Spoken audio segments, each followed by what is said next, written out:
나 살인 관련해서 얘기하자면 일단은 이제 세조를 임금님으로 만들어준 게 훈구파 대신들이라고 얘기를 했었어. 그러니까 걔네들을 견제하기 위해서 지방에서 성리학 공부하고 있는 온건개혁파 선비들을 이제 중앙 정기에 16세기부터 등용하기 시작해요.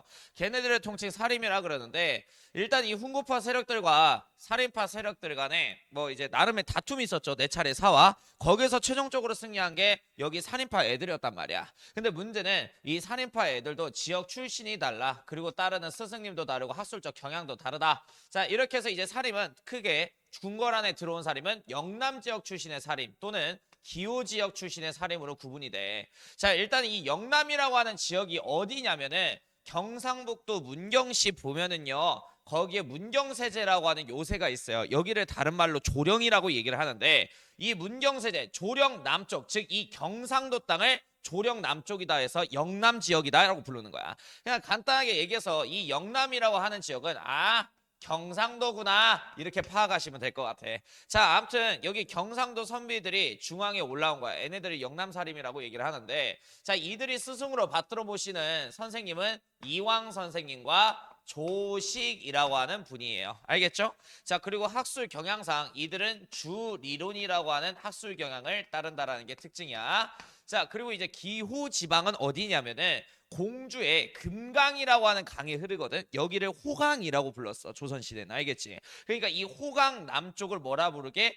호남이라고 부르는 거야. 자, 그리고 이 호강 서쪽 충청도 지역을 그래서 호서지방이라고 불러. 그 다음에 경기도 지역 있지. 경기 지역. 자, 이렇게 해서 여기 경기 지역과 호서 지역 앞 글자 따서 충청도 경기도 사림을 기호사림이라고 부르는 거야. 이해됐어? 아, 그럼 기호사림이라고 하면 어디에서 올라온 선비들이야? 경기 지역 또는 호서 지역이라고 통칭되어지는 충청도 사림이구나 라고 정리를 해주시면 돼. 자, 그래서 이 기호지방 사림들은 경기 지역의 대표적인 사림 선비가 율곡 이이 선생님이에요. 이의를 스승으로 받들어 모시거나 그리고 이제 성원을 스승으로 받들어 모신다라는 특징 갖고 있고 이들이 따르는 성리학 학술적 경향은 주기론이라고 하는 학술 경향을 따른답니다. 자, 그러면은 대충 이거는 뭔 소리인지 알 거 아니냐. 그러니까 이 주리론하고 이제 주기론 이게 뭔 소리인지 모르겠죠. 그래서 여기에 대해서 설명하자면은 성리학을 집대성한 게 누구냐면 남송 시대 때 주의라고 하는 선생님이셔. 그래서 이 주의는 세상에 있는 모든 만물은 이하고 기로 구성되어 있다고 생각을 하는 거야. 자, 그러면 이 이는 뭐냐면 우주의 본질이야. 자, 그리고 이 우주의 본질을 담는 기, 이거는 그릇 기자를 쓰는 거야. 그릇이 기라고 불려지는 거예요. 그러니까 이 세상에 있는 모든 만물은 뭐하고 뭐로 구성돼 있어? 이하고 기로 구성돼 있는 거야. 그래서 태초에 세상에 아무것도 없었을 때 음의 기운과 양의 기운이 서로 공존을 했대요. 자, 그러면은 모든 만물은 이와 기로 구성돼 있으니까 음의 기운 안에도 우주의 본질이 뭐가 담겨 있는 거야? 이가 담겨져 있는 거야. 그럼 양의 기운 안에도 우주의 본질이 뭐가 담겨져 있는 거야? 이가 담겨져 있는 거예요. 자, 그럼 이 음의 기운과 양의 기운이 우주의 본질인 니를 담고 있으니 이것은 그릇이네. 그럼 음의 기운과 양의 기운이 뭐에 해당해? 기에 해당하는 거야. 자, 그러면 지용아, 이게 우주의 본질이래. 그러면 네가 어감상 들었을 때 무조건 옳은 선택만 하는 절대적 존재 같냐? 아니면 틀릴 수도 있는 선택을 하는 상대적 존재 같냐? 절대적 존재야. 그래서 이 음의 기운과 양의 기운 안에 담겨져 있는 우주의 본질이 음의 기운과 양의 기운한테 명령을 내린 거야. 저 서로 충돌 빵. 이게 성리학에서 이야기하는 태극이라는 거다. 즉 이걸 과학용어로 풀면 우주 대폭발 빅뱅인 거야. 자, 이렇게 해서 음의 기운과 양의 기운이 서로 충돌함에 따라서 우리가 알고 있는 우주가 만들어졌대요. 자, 그럼 이 우주의 돌덩이를 떠다니고 있겠지. 그럼 이 돌덩이 안에 담겨져 있는 뭐가 있어? 또 우주의 본질인 이가 담겨져 있겠네. 그러면 이 돌덩이는 우주의 본질을 품고 있으니까 그릇이니까 뭐가 돼? 기. 자, 그러니까 이 돌덩이 안에 있는 우주의 본질이 명령을 내린 거야. 서로 돌덩이끼리 충돌 빠바바바 이렇게 해서 우리가 알고 있는 세상 지구가 만들어졌다는 소리예요. 그러니까 인간도 이런 원리에 입각해서 탄생을 했다라는 거야. 그럼 인간은 태어날 때부터 뭘 갖고 있어? 우주의 본질인 이를 갖고 있는데 이 주의 선생님은 인간이 태어날 때부터 갖고 있는 이 본성이 우주의 본질이라고 얘기해. 자, 근데 아까 지용이가 얘기했다시피 우주의 본질인 이는 절대적인 존재지. 그지? 그럼 인간은 태어날 때부터 선하게 태어난다는 거야? 악하게 태어난다는 거야? 선하게. 그래서 성리학은 무조건 성선설을 기반으로 두고 있는 거야. 이해되셨어? 오케이. 자, 그러면 인간의 본성이 우주의 본질이래. 그리고 이 우주의 본질을 담고 있는 인간의 이 바디, 몸뚱아리는 뭐가 돼? 그릇이니까 기가 되겠네요. 그래서 요거는 이제 기가 되는 거야. 자, 그럼 이제 줄이론과 주기론 설명을 할게. 간단하게 얘기해서 자, 이가 인간으로 따지면은 내 안에 담겨져 있는 선한 본성이잖아. 타고 태어나는 본성. 자, 그럼 기는 뭐야? 이 본성을 담고 있는 body, 몸뚱아리라고 생각을 하면 돼. 자, 이황 선생님은 본성이 몸을 변화시킬 수는 있으나 몸이 본성을 탁하게나 아니면 선하게 바꿀 수는 없다라고 얘기를 해요. 이게 주리론이야. 그리고 이제 이가 얘기하는 주 기론은 뭐냐면은 이가 기를 변화시킬 수도 있지만 기에 의해서 이도 변화가 된다라는 거야. 서로 상호작용한다는 거죠. 그러니까 이거 간단하게 얘기할게. 자, 이황 선생님의 주리론에 따르자면 내가 신호등을 건너고 있는데 어떤 미친 새끼가 와가지고 저에게 싸다구를 갈겨요. 그럼 내가 아프잖아. 그래서 보복자 너 뭐하는 새끼야 이 개새끼야 하면서 싸다구를 보복자 갈기지. 그럼 이황 선생님의 주리론 입장에 따르자면 난 본성 자체가 글러 처먹은 새끼인 거야. 알겠지? 왜? 자, 몸이 아프다고 해서 본성이 탁해지진 않아요. 본성이 몸을 움직일 수는 있어도. 즉, 모르는 사람이 와가지고 내 몸뚱아리를 아프게 했잖아. 근데 내가 보복차 싸다구를 갈겼다는 것은 내 본성 자체가 글러 처먹은 새끼라는 결론이야. 이해됐어? 근데 원래 본성이 선한 사람이라면 갑자기 모르는 사람이 와가지고 내 몸을 아프게끔 해도 본성이 탁해져 안 탁해져? 탁해지지 않는다라는 거야. 어떤 연유에서 저에게 따구를 갈기셨습니까? 하면서 공손하게 물어보는 자세를 취한다라는 거지. 근데 이 선생님은 뭔 삽소리야. 이거는 서로 상호작용하는 거야 라고 주장을 하는 거야. 그래서 본성이 아무리 선한 사람도 갑자기 모르는 사람이 와서 내 몸을 괴롭히면 본성이 순간적으로 탁해져서 보복차 따구를 갈길 수가 있다라는 소리예요. 그러니까 이게 주리론과 주기론의 차이인데 이 내용적인 게 나와 안 나와? 안 나와. 그냥 간단하게 얘기해서 영남살임은 주리론을 따르고 기호살임은 주기론을 따른다만 알고 있으면 돼. 알겠지? 자, 그래요. 그리고 이제 이 영남 지역 살인들을 나중에 주 뭐라고 부르냐면 동인이라고 불러. 동인. 그 다음에 여기 기호 지역 출신의 살인 선비들 있잖아. 경기, 충청도 지역에서 올라온 선비들. 얘네들을 나중에 뭐라고 통칭하냐면 서인이라고 통칭하게 돼요. 자, 일단 이 영남 살인과 기호 살인이 중앙 정계에서 살인이라는 이름에 원래 뭉쳐 있었는데 동인과 서인으로 분열된 까닭이 있겠지. 그 사건이 이조전랑 문제 사건이었다. 일단은 이 이조전랑이라고 하는 직책이 갖고 있는 권한에 대해서 아셔야겠죠. 자, 이조전랑은 뭘 갖고 있냐? 3사의 관리, 시방. 3사의 관리를 임명할 때 동의를 행사할 수 있는 임명 동의권을 행사하고 있는 게 이조전랑 직책의 권한이에요. 즉, 이 3사 중에 가장 요직은 뭘까요? 검찰인 조선시대 검찰인 사원부야. 그러니까 이 말인 즉슨 이 직책에 자기 당파 사람이 앉게 되잖아. 사원부 검찰청에 자기 당파 사람을 가득 채워넣을 수 있는 거야. 자, 이렇게 해서 검찰청을 장악을 하게 되면 이 검찰들은 반대 당파 조지는데 악용을 하겠죠. 자기의 권한을. 그러니까 이 지방 붕당 정치의 가장 핵심적인 요직이 이조전랑 직책이었던 거야. 그러니까 너무 중요한 직책이라 청렴도가 중요해. 그래서 신하들끼리 추천해서 선발하는 원칙이 있어요. 이조전랑 직책은. 이때 당시 임금님이 선조였는데 그때 이제 신하들의 추천을 가장 많이 받았었던 게 영남 지역 선비였던 김효원이라고 하는 사람이야. 김효원. 이 사람 이름 써놔야 될 거야. 이 사람이 이제 영남 선비야. 그래서 이제 김효원이 이조 전랑 직책에 앉은 상황이었는데 이 김효원하고 사이가 안 좋은 사람이 있어요. 기호지방 선비사림인 심의겸이라고 하는 선비사림이야. 이 사람이 이제 기호사림이고. 근데 이 심의겸이는 자기하고 사이가 안 좋은 저 김효원이가 요직 자리에 앉는 게 싫었던 거야. 그래서 임금님이 선조한테 반대 상소문을 올려요. 이 김효원이는 지난날 을사사화 때 소윤 윤원영 쪽에 붙은 그 패당거리인데 권력을 탐하는 이런 소인배가 중앙 요직 자리에 앉아서 되겠습니까? 이는 필히 부정부패로 이어질 것입니다. 해서 이 사람이 이조전랑 직책에 앉는 걸 방해했던 게 심의겸이었던 거야. 근데 왕이었던 선조는 김효원의 능력을 높게 사서 이조전랑 직책에 사용을 해요. 그리고 이 양반이 몇 년 있다가 이제 다른 직책으로 이직을 하게 됐어. 그럼 이조전랑 직책이 다시 공석이 되게 된 거지. 그때 재추천을 받았던 게 심의겸의 동생이었던 심충겸이라고 하는 사람이야. 그래서 이 심의겸 너무 좋아하거든. 와우, 우리 동생이 이조전랑 직책이 앉는다. 우리 애들 이제 인생 피겠다 하면서 좋아하고 있었는데 이때 이제 김효원이가 이 심의겸이가 반대 상소 올려서 이조전랑 직책에 못 앉을 뻔했잖아. 그래서 조금 쌓인 게 있었나 봐요. 복수, 리벤지 상소문을 올린 거야. 그래서 뭐라 그러냐 선조한테. 이 심씨 집안은 이전에 성왕이 명종대왕의 외가 친척 가문 아닙니까? 왕실의 외척 가문을 이런 중앙 요직에 쓰게 되면 필히 부정부패로 이어질 것입니다. 이들을 쓰지 마소서. 이런 반대 상소를 올린 거야. 자, 이렇게 해서 이제 심우겸을 따르는 애들이 기호사림 선비들이죠. 당시 심우겸의 집이 한양의 서쪽인 정동 지방에 있었기 때문에 이 정동의 심우겸 집에 모여서 김효원 저 새끼 병신 왜 저래 하면서 김효원 뒷담 깠다 해서 얘네들을 뭐라고 부르는 거야? 서인이라고 부르는 거야. 됐어? 자, 그리고 이 김효원을 따르는 애들이 영남사림 선비들이잖아. 그래서 김효원 따르는 선비들은 김효원의 집이 한성의 동쪽에 있어. 건청동이라고 해서. 자, 그래서 동쪽 김효원의 집에 모여서 심우겸 병신 새끼 쟤 왜 저래 하면서 뒷담 깠다고 해서 동인이라고 얘기를 하는 거야. 자, 이렇게 해서 이조전랑 문제로 동인과 성인으로 나뉘어졌다는 걸 너네들은 암기를 해야 돼. 자, 그러면 이거 사료 문제 나오면 어떤 이름들이 나와? 바로 이 이름들이 사료에 언급이 될 거고, 그러면은 이건 동인 서인 분화될 때 사료구나. 바로 연결 지을 줄 알아야 된다라는 거.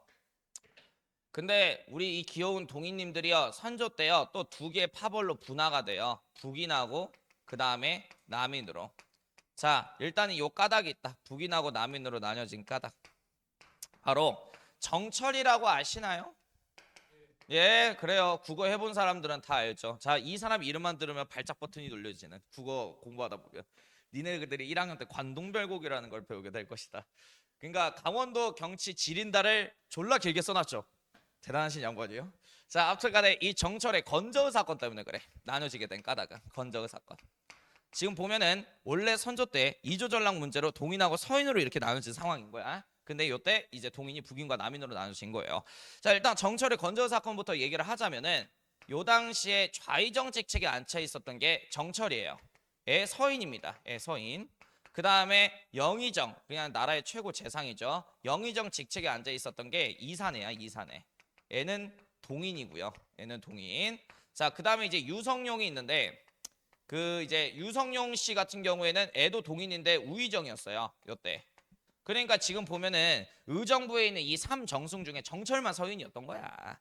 근데 이제 서인하고 동인 간에 사이가 좋지는 않았겠죠, 당연히. 자, 그래서 이 그러니까 정철이 좌의정이었던 정철이 자, 영의정하고 우의정한테 찾아가서 이렇게 얘기를 한 거야. 요때 당시 선조가 나이가 40을 넘겼어. 근데 조선시대 평균 수명이 왕들 평균 수명이 40, 50대 이렇게 깨꼬딱 죽는단 말이야. 그래서 정철이 자꾸 이제 선조가 세자책봉을 자꾸 미루고 안 해요. 이유가 있지. 그 선조 이전의 왕이 명종인데 이 명종의 친척으로서 선조가 왕이 된 거예요. 그러니까 어떻게 보면 적장자가 아니야. 그래서 반개 콤플렉스라는 게 있어요. 그래서 이 선조는 무조건 본처가 자식을 낳고 그 본처의 자식을 대군이라 그러거든. 이 본처 자식, 이 대군을 왕으로 만들어 놓고 싶었던 거야. 그래서 이 본처 부인이 아이를 낳을 때까지 기다리고 있었는데 그 사이에 신하들이 막 세자책봉하소서 막 이렇게 말하는 걸 굉장히 싫어했었대요. 자, 아무튼간에 이때 서인 정철이 자 영의정이었던 이사내와 우의정이었던 유성룡을 찾아간 거야. 그래서 뭐라 그러냐?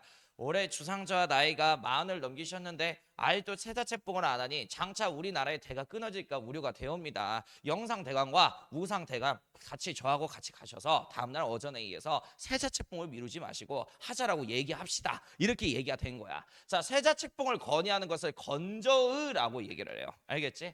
그런데 이 사내는 선조의 학문적 스승이란 말이야. 그래서 제자이자 왕인 선조가 그 자기가 이제 세자책봉을 하기 전에 신하들이 세자책봉에 관련해서 왈가왈부하는 걸 싫어하는 걸 이미 알아요. 근데 이번 기회에 서인에도 조질 수 있는 기회라고 생각을 한 거야. 자, 그래서 영의정이었던 이사내가 정철한테 이렇게 얘기를 한 거지. 이 얘기를 먼저 좌상대감께서 꺼내셨으니 주상저하 앞에서 좌상대감께서 먼저 말을 꺼내시지요. 그럼 저희가 즉각 호응해 드리겠나이다 라고 얘기를 한 거야. 그래서 이 약속 믿고 정철은 다음날 어전회의에서 앞에 딱 나와가지고 주상저하 이제 세자책봉 미루지 마시고 세자를 책봉하십시오. 일단 얘기를 한 거지. 자, 그래서 이때 선조는 비웃으면서 정철한테 물어봐. 그럼 좌상대감께서는 어떤 사람이 이 세자로 적합한 것 같으시오? 이렇게 물어보니까 임김김 씨의 두 번째 소생 광해 어떻습니까? 이 광해가 머리도 총명하고 인품도 좋은 것 같으니 세자에 책봉하소서 이런 얘기를 한 거야. 그래서 이때부터 광해라고 하는 이 왕자는 선조한테 갑자기 미움을 받기 시작해요. 자, 아웃지 됐든 간에 선조가 그거 싫어한다 그랬지. 자기가 세자치봉 하기 전에 신하들이 막 뭐라고 하는 거. 그래서 이때 선조는 정철 보고 야, 너 빨리 나 뒤지라고 고사 지내는 거지 해서 이 정철하고 서인들을 다 지방에 유배 보낸 사건이 정철의 건저의 사건이야. 자, 근데 동인 중에 유성룡 을 따르는 사람들이 있거든. 걔네들은 남인이라 그래. 그래서 이 남인의 대표적인 인물이 우성정과 유성룡이라고 하는 신하인데, 자, 얘네들은 이렇게 주장해요. 정철하고 서인 애들 있잖아. 애들 지금 유배형에 처해져 있잖아. 그래서 이제 지방에 어차피 유배 당했는데 얘네들 유배형이면 족하다라고 주장하는 게 남인 계열이에요. 알겠지? 자, 근데 영의적 이사내를 중심으로 한 여러 동인 계열들은 이렇게 주장을 해. 이번 기회에 서인들 싹 다 쓸어 버려야 된다고 주장해. 그러니까 서인의 대가리 역할을 하고 있는 정철을 사형시켜야 된다라고 주장하는 강경처벌을 얘기하는 동인을 북인이라고 얘기를 하는 거야. 자, 이유가 뭐냐면 정철에 대한 강경처벌을 주장했던 이 이산해 씨의 집이 한강 북쪽에 있기 때문에 북인이라고 부르는 거고요. 자, 그 다음에 유배형이면 족하지. 왕의 분노를 사기는 했어도 지금 유배형에 처해 있으니 그냥 원고처벌로 끝냅시다 라고 주장하는 이 우성전의 집이 남산에 있기 때문에 남인 이렇게 불려진 거야. 그래서 정철의 건저의 사건을 계기로 한 처벌 문제 때문에 남인과 북인으로 나눠지게 됐다라는 거. 자, 아무튼간에 그러면은 동인이 보면 북인하고 남인으로 나눠진 거잖아. 그래서 선조 집권기 때 총 몇 당파가 있었어? 세 당파가 있었다라고 정리를 하면 될 것 같아. 그리고 선조 때요, 도요토미 히데요시의 일본 왜군 20만 명이 조선 땅에 쳐들어와요. 이 사건 뭐라 그래? 임진왜란 사건을 겪게 됐죠. 그래서 7년 동안 전쟁하고 나서 1608년에 선조가 승하하세요. 승하라고 하는 거는 왕이 돌아가셨다라는 소리야. 그래서 1608년에 새 임금 자리에 즉위한 게 광해군이었다. 광해군. 자, 근데 이제 이 광해군의 대표적인 외교 정책을 중3 때 배웠잖아. 무슨 외교라 그래? 그래, 중립외교라 그래. 그러니까 임진전쟁 끝나고 나서 1608년에 광해군이 왕의 자리에 즉위했을 때 동아시아 정세 상황이 이렇게 흘러가고 있었다고. 원래 이 명나라 황제는 동북방에 있는 여진족이 하나의 부락으로 통합하지 못하게끔 계속 견제 쿠사리를 넣어줬어야 되거든. 근데 일본과의 이 전쟁이 조선 땅에서 몇 년 동안 지연이 됐죠? 7년이나 지연이 된 거야. 그래서 7년 동안 조선 땅에서 일본과 싸우느라 북방 민족인 여진족이 통합하는 것을 견제를 못했던 거죠. 결국에 이 여진족 추장인 아이신기어로 누르하치라고 하는 부족장이 여진을 대통합하여 후금이라고 하는 나라를 건국을 하게 됐고, 이 후금은 1618년 누르하치의 8기군을 중심으로 요동반도를 공격하기 시작한 거야. 참고로 이 요동반도 지역의 별명은 뭐냐면 베이징의 지붕이다. 이유가 뭐냐? 명나라의 수도가 여기 베이징이란 말이야. 여기가 함락되게 되면 명나라 수도까지 1시간 거리밖에 안 돼요. 그러니까 이 베이징 땅을 지키기 위해서 이 요동반도는 필히 수호해야 되는 지역이야. 그러면은 제일 가까이 있는 동맹국 어떤 나라에게 원군을 요청했겠니? 명황제가. 당연히 조선의 왕 광해에게 원군을 요청한 거야. 임진년에 우리가 너희에게 은혜를 베풀어 한번 조정을 되살려주지 않았느냐. 이번에는 조선 병력이 필요하다. 요동반도에 조선 병력을 파견해달라라고 하는 서신을 보낸 거죠. 근데 이것만 알아두면 돼. 자, 여기 서인하고 남인 애들 있죠. 얘네들은 임진을 한 이후에 명나라 빠돌이가 돼버려. 왜 그러냐?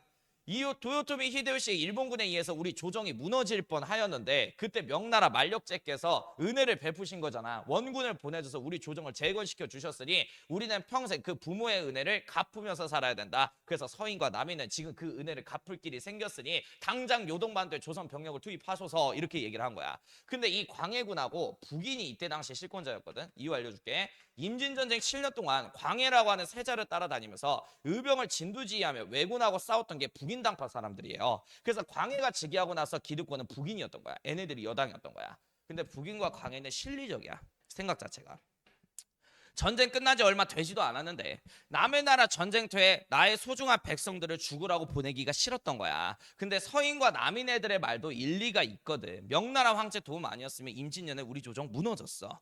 그래서 광해는 자기가 총애하는 강옥립이라고 하는 신하가 있어요. 이 신하를 몰래 부르죠. 그래서 이 강옥립한테 이렇게 얘기를 한다고. 홍립아, 우리가 임진년에 명황제에게 은혜를 입은 사실이 있지 않느냐. 그래서 명황제의 요청에 따라서 어쩔 수 없이 너에게 13,000명의 군대를 내려 너를 요동반도에 투입을 시킬 것이다. 근데 이 요동의 사루 지역에서 싸움을 했을 때 명나라 황제 군부대가 조금이라도 밀리는 기세를 보이게 된다면 후금의 누르하치 군부대에게 바로 투항해라. 이렇게 해서 어떻게든 내 백성 살려 돌아와라 이렇게 명령 내린 거야. 그럼 이제 후금 병력들한테 투항을 하게 되면 후금의 수도 심양에 압송이 되게 될 것인데 여기 심양에서 누르하치 황제를 만나게 되면 이 서신을 전달하거라 라는 식으로 쪽지까지 넣어준 거야. 그래서 이 강홍리비가 요동 지역에서 사루 전투라는 걸 치러요. 근데 이 사루 지역에서 명나라 군부대가 밀리는 거야. 여진 군부대한테. 그래서 광해가 이야기한 대로 바로 투항을 하게 됐고 심양에 압송이 된 거야. 조선 병력들이. 그때 강홍리비는 수금의 수도 심양에 가가지고 누르하치 황제를 만나서 서신을 전달한 거죠. 그리고 광해가 누르하치 황제한테 보낸 서신의 내용은 이거야. 우리가 어쩔 수 없이 임진년의 명조에게 은혜를 입어 여기에 원군을 파병한 것이지 여진족과 싸우고자 하는 생각이 있어 군부대를 투입시킨 것은 아닙니다. 내 조선 이제 소중한 내 백성들 살려서 조선 땅으로 송환시켜 주십시오. 내용이 적혀져 있는 서신을 보낸 거야. 그래서 이 후금 황제였던 누르하치는 명나라를 공략하기 전에 앞서서 명의 신하국가이자 동맹국가인 조선이 후방이 있기 때문에 조선이 뒤를 치게 되면 후금의 군부대는 양분되는 상황이 있게 되잖아. 그래서 조선의 외교 방책이 궁금했는데 싸우고자 하는 의지가 없댄다. 자, 요거를 광해군의 무슨 외교 정책이라 그래? 중립외교. 이거는 뭐냐? 명나라 황제도 내 편, 후금 오빠도 내 편, 이런 게 중립외교인 거예요. 실리외교인 거죠. 그리고 이제 후금 수도인 심양에 압송됐던 강홍리비가 놀면 뭐하니? 후금에 관련된 정보를 자꾸 서신으로 한양에 있는 광해군에게 전달을 해준 거야. 근데 그 서신 중 하나가 명나라 빠돌이들인 서인과 남인 손에 딱 들어가 버린 거지. 그래서 서인과 남인 애들은 이 서신 내용을 보고 분노를 해요. 부모의 은혜를 버리고 저 짐승 오랑캐하고 손을 잡은 저 왕을 왕으로서 인정할 수 없다. 이렇게 해서 인조반정이라고 하는 군사정변이 일어나게 된 거야. 자, 여기서 중요한 거다. 1623년 인조반정. 자, 일단 이 인조반정에 대한 결과는 서인과 남인 애들이 작당해서 군사 정변을 일으켜서 중립 외교 정책을 펼쳤던 광해군을 강제 폐위시키고 그 다음에 새 임금 능양군 인조를 즉위시키게 된 거죠. 인조.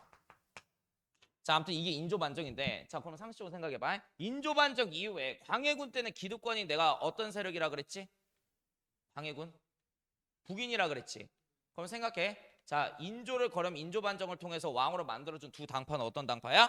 서인하고 남인 애들이야. 자, 그러면 여기서 정리를 해야 돼. 어떤 학교에서 이렇게도 문제 나와서 자, 서인 애들이 인조반정을 주도한 세력인 거야. 남인 애들은 그냥 따라온 세력인 거죠. 그럼 서인 애들이 뭐가 돼? 집권 여당이 된 거야. 됐니? 자, 그리고 이 남인은 뭐냐면은 야당이라고 하는 개념으로 들어가. 그러니까 이 야당이 뭔지 알아?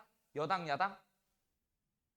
알지? 여당은 뭐야? 집권당, 권력당. 그 다음에 야당은 집권하지 못한 당을 말하는데 야당 중에 가장 힘이 센 당이 된 거야. 남인애들은. 알겠니? 그래서 인조반정 이후에 인조 정권의 집권당은 뭐야? 서인이야. 무조건. 서인 남인이 아니라 서인이라고. 됐니? 됐어요. 그래서 서인과 남인 천하가 만들어지게 됐는데 생각을 해봐라. 요때는 이제 사이 좋았겠지. 우리 같이 반정을 통해서 새 임금을 만든 공신들이야 하면서 우린 정치적 파트너야. 서인과 남인 당파 사람들이 친하게 지내는데 문제는 계속 영원히 그 친분이 유지가 됐을까? 안 됐겠죠. 인간들은 항상 싸워요. 그래서 현종 때 서인과 남인 애들이 예법 논쟁으로 처음으로 충돌하게 돼. 바로 요 사건을 현종 때 있었던 예송 논쟁 사건이라고 통칭하는 거야. 예송 논쟁. 예법 논쟁으로 이제 싸웠다는 소리예요. 자, 일단은 인조의 가계도 관련해서 얘기를 해드리자면 인조가요. 그 나이 한 60살 먹었을 때 그 거의 죽기 직전이지 한 18살 정도 되는 여인을 자기 부인으로 들여. 이 사람이 바로 장렬왕후 자이대비라는 사람이야. 자이대비. 그러니까 이 사람은 할아버지한테 시집 온 거죠. 이러다 보니까 그 새엄마가 왔는데요. 인조의 자식 소현세자하고 복림대군이 있거든. 얘네들이 더 나이가 많아요. 새엄마보다. 그래서 이 복림대군이 나이 한 30대 이 정도 먹었을 때 이 사람이 새엄마로 들어온 거야. 18살 정도 되는 어린애가. 아무튼 간에 그래서 이 사람은 좀비 마냥 오래 살고 있었다라는 소리야. 자, 아무튼 이 소현세자하고 복림대군에 관련된 스토리도 얘기를 해줘야 될 것 같아. 그 인조 때 청나라 홍타이지가 쳐들어왔죠. 이거 무슨 호란? 병자호란. 그래서 이 병자호란 결과 우리 인조 정권이 지게 되잖아. 그래서 인조는 삼전도 앞에 가서 단상에 있는 홍차이지 황제에게 309고드레라고 해가지고 대가리 9번 이렇게 숙인단 말이야. 자, 근데 뭐라고? 그렇지. 그거 삼전도의 굴욕 사건이라 그래. 근데 홍타이지가 군사를 물리는 조건으로 너의 그 두 아들을 청나라에서도 심양에 9년 동안 포로로 보낼 것을 이제 조건으로 건 거야. 자, 이렇게 해서 9년 동안 심양에 들어가 가지고 인질 생활을 했던 게 이 두 왕자님들이에요. 근데 소현 세자는 말 그대로 뭐야? 세자잖아. 그러니까 장차 조선의 왕의 자리에 오를 사람이지. 그러니까 청나라 관료들이 소현세자를 굉장히 아꼈다 그래. 자, 그리고 이제 소현세자와 아담샬이라고 하는 서양인 선교사가 만나게 되게 되는데 아담샬 신부가 소현세자를 그렇게도 좋아했댄다. 그래서 서양에서 갖고 온 나침반, 천리경, 과학책, 그다음에 천주학 서적 이런 거 딱 보여준 거야. 그래서 소현세자가 아담샤라고 교류하면서 그런 문화를 딱 보고 나서 눈깔이 또 돌아가거든. 와, 청나라 수도 심양에는 이토록 발전된 서양 문화가 이렇게도 일찍 들어와 있구나. 그래서 다시 한성에 들어가게 되면 우리 아버지에게 이러한 선진 문화를 받아들이자라고 주장해야겠다. 이렇게 생각을 했대요. 그러니까 이 소현세자는 심양에서 9년 동안 인질 생활하면서 청에 대한 동경심만 생기고 온 거야. 근데 이 복림대군은 왕이 될 수 있어 없어? 없잖아. 위에 세자가 계시는데. 그러니까 청나라 관료들은 복림대군 지나갈 때마다 뒤에서 가래침 뱉으면서 만국의 왕자 새끼 지나간다 이러면서 맨날 쳐 놀렸던 거야. 그래서 이 복림대군은 심양에 가가지고 청에 대한 악감정만 생겨서 왔다라고 생각하시면 돼. 자, 이렇게 해서 9년 동안 인질 생활이 끝나고 이 두 왕자들은 한양에 들어오게 돼요. 그래서 이제 인조 입장에서는 얼마나 마음이 아파. 못난 아비 만나서 두 자식내미들이 고생하고 온 거 아니야. 그래서 이제 침전에 불러가지고 물어봐 두 아들한테. 너네들은 적국의 수도에 가가지고 무엇을 봤느냐 이렇게 물어봐. 그러니까 이제 소현세자 갑자기 주머니에 손 넣더니 주섬주섬 뭘 꺼내. 그래서 아담샬 신부가 준 천리경하고 망원경 딱 꺼내. 그래서 아버지 이제 심양에는 이렇게 발전된 선진 문화가 들어와 있다고 합니다. 이 문화를 받아들이시는 게 말 끝나기도 전에 옆에 서기관이 이제 갖고 있는 벼루 있거든. 벼루가 뭔지 알지? 그거를 이제 인조가 소현세자의 대가리를 향해서 탁 투척을 한 거야. 제구력도 좋아, 정확히 적중하죠. 그래서 이맛박이 찢어가지고 이 소현세자 얼굴이 피범벅이 돼. 그리고 아파하는 세자를 향해서 인조가 이렇게 얘기를 한다고. 너는 병자년의 아비가 오랑캐한테 그런 수모를 당해놓고 한 걸 봤음에도 불구하고 오랑캐 문화를 들이자고 이 아비 앞에서 얘기하고 싶어 하는 식으로 이제 꾸짖었대요. 근데 이 일이 있고 나서 이 세자가 일주일 뒤 세자궁에서 시신으로 발견돼. 자, 이유가 이렇게 이제 자식과 아비 간의 다툼이 있고 나서 소현세자가 심양에 갔다 왔는데 감기에 걸렸더라고. 콜록콜록이래. 그래서 인조가 이 일이 있고 나서 세자의 몸이 걱정된다고 해서 세자궁에 어의를 보냈는데 이 어의가 왔다 간지 막 7일 만에 세자가 시신으로 발견된 거야.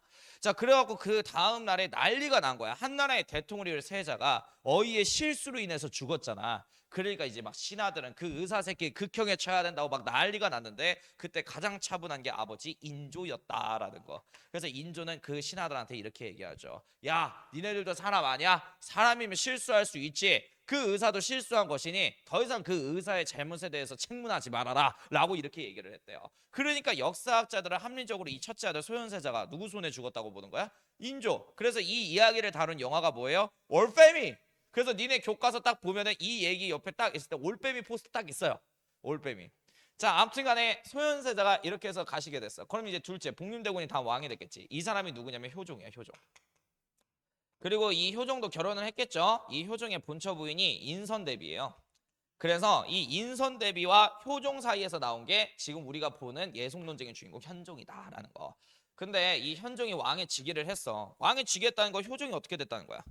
죽었다는 거죠. 자, 근데 그 자이대비 있잖아. 이 자이대비 아직도 살아 계셔요. 왜? 아직도 살아 계실 수 있죠. 시집 왔을 때 나이가 몇 살이었다고? 18. 그러니까 손주가 왕의 자리에 즉위할 때까지 아직까지 살아 계신 거야.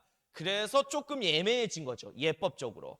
이 자이대비 어떻게 보면은 현종의 할머니가 효종 아들이 죽은 거잖아. 몇 년 동안 상복 입어야 되는지 그 예법 논쟁이 당파들 사이에서 터지기 시작한 거야. 자, 일단 1차 예속 논쟁을 기해 예속 논쟁이라고 얘기를 해요. 자, 일단 이 기해 예속 논쟁에서 화두는 이거였죠. 왕인 효종이 승하하셨어요. 승하했다라는 것은 왕이 돌아가셨다라는 거야. 자, 일단은 조선 후기에는 주의 선생님이 쓴 가정의 예법서가 있어. 이거를 주자가래라고 얘기를 하는데 이 주자가래의 내용에 따라서 관례, 혼례, 상례, 제례가 진행이 돼요.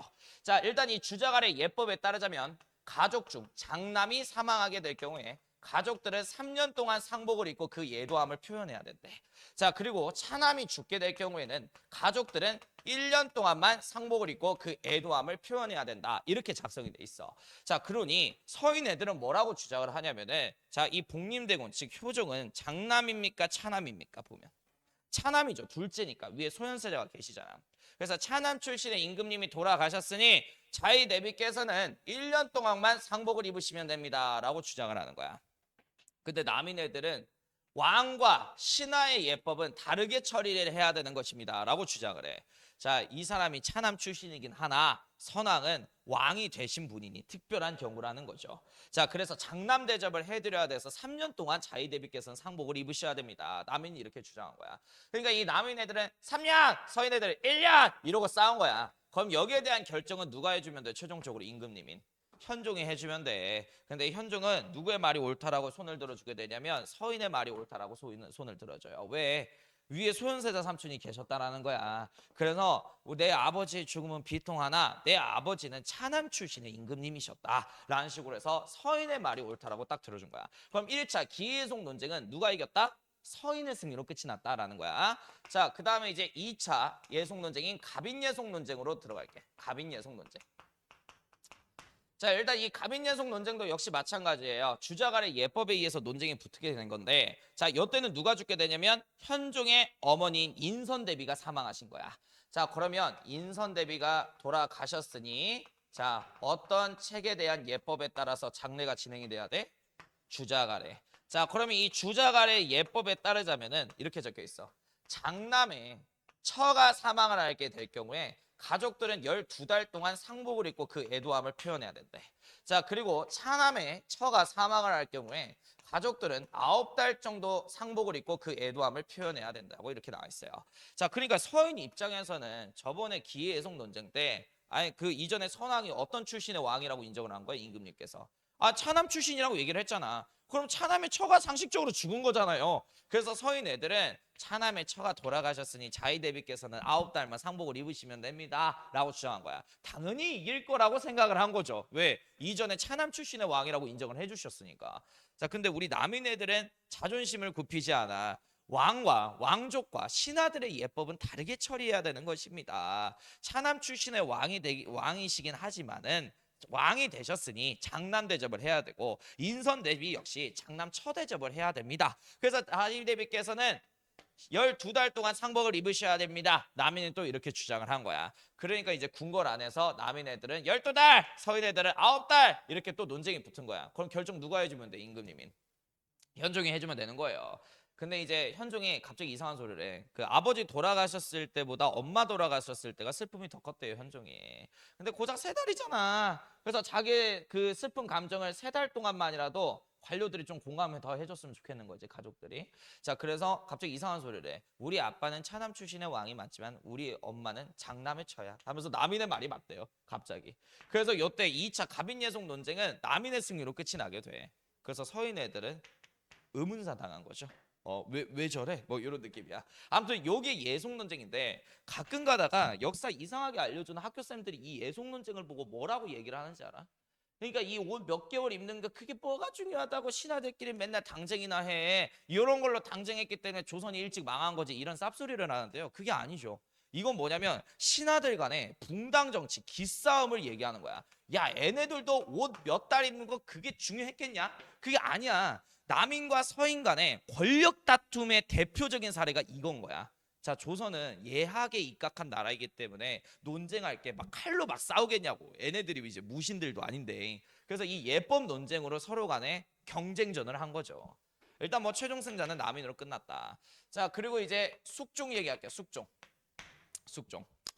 현종 다음에 이제 숙종인데 그 조선 후기의 왕들이 해결해야 될 과제가 있어. 그게 뭐냐면 붕당 정치 완화예요. 그러니까 신하들끼리 이렇게 사림 애들끼리 뭐 따르는 스승에 따라서 학술적 경향에 따라서 당파 나눠서 계속 단쟁을 해. 이게 붕당 정치야. 이게 법붕자에 무리당자를 쓰는 거거든. 친구끼리 당파 만들어서 싸웠다라는 거야. 그러니까 신하들끼리 당파 만들어서 막 싸우고 서로 견제하는 거는 좋은 일이에요. 근데 이 당쟁의 논점이 백성과 국익을 향해 있어야지. 당의 사사로운 이익만을 향하고 있었던 거야.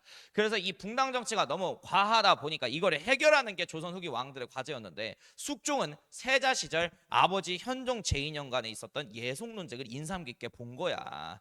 아니 그래서 이 붕당 정치 해결 왕이 못할 거라고 생각했는데 아니 아버지 현종이 있었을 때 현종이 이번엔 서인의 말이 옳다 이러니까 서인애들이 기세가 등등해져. 왕 내 편인가 방 이런 식으로. 근데 이때는 갑자기 남인애들이 맞다 하니까 서인애들이 기가 확 죽어버린 거야. 그래서 이때 세자 시절 숙종은 깨닫게 돼요. 아, 이 붕당 정책의 해결의 키는 왕의 혓바닥에 달려 있는 거구나라고 깨닫게 돼. 그래서 이 숙종은 무슨 정치를 하게 되냐면 환국 정치라는 걸 펼치게 됐다라는 거야. 자, 이 환국은 무슨 뜻이냐면 국면을 전환한다라는 뜻을 갖고 있어요. 간단하게 얘기해서 이거야. 남인애들이 힘을 가질만 하면 남인의 권력을 왕의 명령에 따라 서인애들한테 더 줘버리는 거야. 그리고 이제 서인애들이 힘이 강해지만 하면은 이 서인애들이 갖고 있는 권력을 남인에게 전달을 해버리는 거야. 이렇게 해서 계속 기득권을 왕의 뜻에 따라서 교체하는 걸 환국정치라고 얘기를 해. 자, 일단 세 차례 환국정치가 있는데 첫 번째 경신왕국 사건. 경신왕국 사건. 자, 일단 이 경신왕국 사건의 배경은 뭐냐면은 2차 예속 논쟁 누가 이겼죠? 남인. 어쨌든 뭐 분위기상은 남인이 어떻게 보면은 살짝 기득권 이런 느낌이야. 자, 남인의 영수 허적이라고 하는 사람이 있어. 그날 이제 허적의 시부모가요 그 시호를 받는 날이라 이제 허적대감 집에 큰 잔치가 있기로 한 날이었어. 그래서 그 왕의 비서실장을 도승지라 그런다 그랬잖아. 이 도승지하고 같이 이제 궁궐 산책을 숙종이 했는데 갑자기 장맛비가 쏴 쏟아지는 거야. 그래서 왕이 숙종이 걱정이 됐던 거지. 큰일 났구나. 오늘 남인 영수 허적대 가면 그 잔치가 있는 날인데 이렇게 비가 쏟아져서야. 그래서 도승지야 저기 가갖고 유학을 허적 집에 내주거라 이렇게 얘기를 한 거야. 이 유학이라고 하는 거는 뭐냐면 군사용 천막이야. 그러니까 이제 비를 막는 군사용 천막. 근데 이거는 군사용 도구기 때문에 누구의 명령이 직접적으로 하달되어 쓸 수 있냐면 왕의 명령이 떨어져야 가져다 쓸 수 있는 거야. 근데 이 얘기를 들었던 도승지가 이런 얘기를 하는 거야. 에? 그거 이미 허적대감께서 가져다 쓰고 계신데요. 이런 소리를 한 거야. 그러니까 왕의 도구를 왕의 명령도 없이 멋대로 가져다 쓴 거지. 남인의 대가리 허적이가. 그래서 이때 숙종이 이 얘기를 듣고 크게 분노를 해요. 이것은 옛날에 세조대왕을 왕으로 즉위시켜 놓은 한 명에도 못했던 짓거리다. 이 새끼는 내 머리 위에 있다고 생각하는 거구나. 해서 이 허적이 어떤 출신이라 그랬지? 남인당파라 그랬지. 그래서 이 사건을 계기로 남인애들이 갖고 있는 행정권과 군사권을 서인애들한테 몰빵시켜주니 이거를 경신왕국이라 그래. 상식적으로 남인의 영수였던 허적이 잘못해서 이 남인은 처벌을 받았겠죠. 그럼 이 남인애들은 중앙 정계에 계속 남아 있었겠냐? 안 있겠지. 어디로 유배됐겠니? 지방으로 이때 낙천이 되게 된 거야. 그러니까 여기에서 서인 애들이 또 분화가 이루어져요. 뭐냐? 남인 애들 지금 유배 당했잖아. 이번 기회에 남인 애들 숙청할 수 있는 기회라고 생각해. 왜? 주상저하께서 남인 당파에 대한 분노가 장난이 아니야. 그래서 어떤 서인 중에 이런 서인들이 있어. 자, 유배당한 남인 애들을 죽이자라고 주장하는 강경처벌을 얘기했던 애들을 노론이라고 이제 분류를 해. 자, 근데 어떤 애들은 뭐 죽이기까지 해. 유배형이면 족하지. 온건처벌을 얘기하는 이 당파 사람들을 소론이라고 얘기를 하는 거야. 자, 그래서 어떤 사건을 기점으로 해서 이 서인 당파가 또 두 개의 분파로 쪼개져? 경신왕국 사건을 기점으로. 알겠지? 노론과 소론으로 쪼개진 거야. 자, 그러면 남인 애들은 이제 자기가 갖고 있었던 권력을 서인 애들한테 뺏겼잖아. 그러면 이걸 다시 되찾기 위해서 뭔가 계책을 마련해야겠죠. 그래서 이 계책 중에 하나가 미인계 계책이죠. 한성에서 가장 이쁜 미모를 갖고 있는 여인이 하나가 있었대요. 그 여인 이름이 장옥정이라고 하는 사람이야. 장옥정. 그래서 이 장옥정을 꼬셔갖고 남인 사람으로 만들어버린 거야. 그리고 이제 숙종이 이쁜 여자한테 약해요. 그래서 숙종 산책길에 장옥정이를 숨겨놓은 거죠. 그리고 이제 숙종이 장옥정 얼굴을 보더니 바로 후궁으로 맞아들인 거야. 참고로 이 숙종의 본처 부인은 인현왕후라고 하는 분이 계셔. 이 인현왕후는 서인 집안 사람이에요. 근데 인현왕후가 몸에 무슨 이상이 있어서 아이를 못 낳고 있었단 말이야. 자, 그리고 이제 세컨드 부인 후궁으로 들어온 게 장옥정. 그 후궁을 다른 말로 빈이라 그래. 뭐라고? 빈. 그래서 이 장옥정을 뭐라고도 불러? 장이빈. 장이빈 이렇게 부르는 거야. 자, 아무튼간에 이 장옥정은 남인 사람이야. 세컨드 부인으로 이제 시집을 온 거죠. 근데 이 숙종하고 장옥정 사이에서 짝짝꿍에서 왕자가 나오니 그 왕자의 이름이 이윤 왕자예요. 근데 그 본처 부인인 인현왕후는 아이를 낳아 못 낳고 있어. 그래서 남인 당파하고 장옥정이가 이런 생각을 한 거야. 저기 남인계열의 그 장옥정의 소생 바로 이 이윤 왕자가 다 왕의 자리에 오르게 되면 어떤 당파 천하가 만들어져? 남인 당파 천하가 만들어지게 되죠. 그래서 남인 사람들하고 장옥정은 손잡고 숙종대왕한테 가서 이런 걸 건의를 한 거야. 본처 부인이 인현왕후께서는 아이를 배출하지 못하고 계시니 이 인현왕후 아이 배출할 때까지 기다리게 된다면 장차 대가 끊어질까 봐 그것이 저희는 걱정되옵니다. 장옥정의 소생인 이윤 왕자 어떻습니까? 이자를 세자로 책봉하소서 이런 얘기를 한 거야. 장옥정이도 이제 숙종한테 가서 내 아들 세자로 책봉해줘 이렇게 계속 요구를 했던 거야. 그 당시에 이제 숙종이 장옥정도 이뻐하고 이윤 왕자도 얼마나 이뻐했겠냐. 그래서 이 이윤을 세자로 책봉을 해버려요. 그러니까 서인 사람들이 난리가 난 거야. 이년아우께서 조금만 기다리시면 아이를 낳을 것인데 그것도 못 기다리시고 천박한 첩의 자식인 이윤을 세자로 책봉하시다니요 하면서 상소운동이 있었던 거야. 그래서 이때 숙종은 기분이 개더러웠던 거예요. 시입을 할까 왕인 내가 하겠다는데 지들이 뭔데 반대 상소운동을 하고 지랄이야. 그래서 서인 애들이 갖고 있는 행정권과 군사권을 남인 애들에게 몰빵시켜준 이 사건이 기사왕국 사건이다. 그럼 이 서인 애들은 중앙 정계에 남아 있었겠냐? 지방을 어떻게 된 거야? 유배당한 거죠. 자, 너네들은 하나 적어놔야 될 게 있어. 뭐냐면 송시열이라고 하는 사람이 있어요. 송시열. 이 사람은 서인 계열 중에 노론당파 사람입니다. 일단 이 송시열이가 정읍이라고 하는 곳 아시죠? 제 고향인데요. 예, 정읍에 유배된 뒤 여기서 사사돼요. 그러니까 이 서인의 영수였던 송시열이 이 과정 안에서 기사왕국 때 죽은 거야. 요것도 교과서에 적혀져 있어. 송시열이 서인 당파 중에 대가위 영수야. 그래서 이 사건 때 서인 애들 다 유배 당하면서 요때 사약 먹고 숙청당한 거야. 정읍 지역에서. 그래서 여기 또 위치도 잘 외워놔야 돼. 정읍에서 죽으신 거야. 자, 아무튼간에 요때 이제 기득권 남인으로 교체가 됐어요. 근데 일단 남인 천하가 됐기는 했는데 여기 있는 이제 이 인현왕후 있잖아. 서인 집안 사람이죠. 그러니까 궁궐 안에 인현왕후 계속 있으면은 서인 애들이 또 재기 기회를 노린다고 해서 인현왕후까지 폐비시켜버리고 유배를 보내버린 거야. 자, 그럼 비자리가 공석이니까 빈인 장옥정이가 비자리까지 올랐겠네. 그지? 그래서 장옥정 천하가 되게 되는데 이 장옥정이의 성격이 난 조선왕조 실록에 입각해서만 가르칠게요. 성격이 그렇게 좋지는 않았대요. 시기 질투도 많고. 근데 애가 얼굴은 이뻐. 근데 여자의 미모는 한때라는 말이 있잖아. 그래서 숙종이 장옥정이가 질려요. 근데 자기가 내쳤던 인현왕후가 살짝 그 현모양처 어머니 같은 느낌을 보이는 그런 여자야. 그러니까 이 뭔가 포근한 인현왕후의 품이 그리웠던 거죠. 궁금한 거야. 자기가 내쳤던 인연하고 뭐 하면서 먹고 사는지. 그래서 유배지에 사람을 보낸 거야. 마치 헤어진 전 여자친구 카톡 열람하듯이.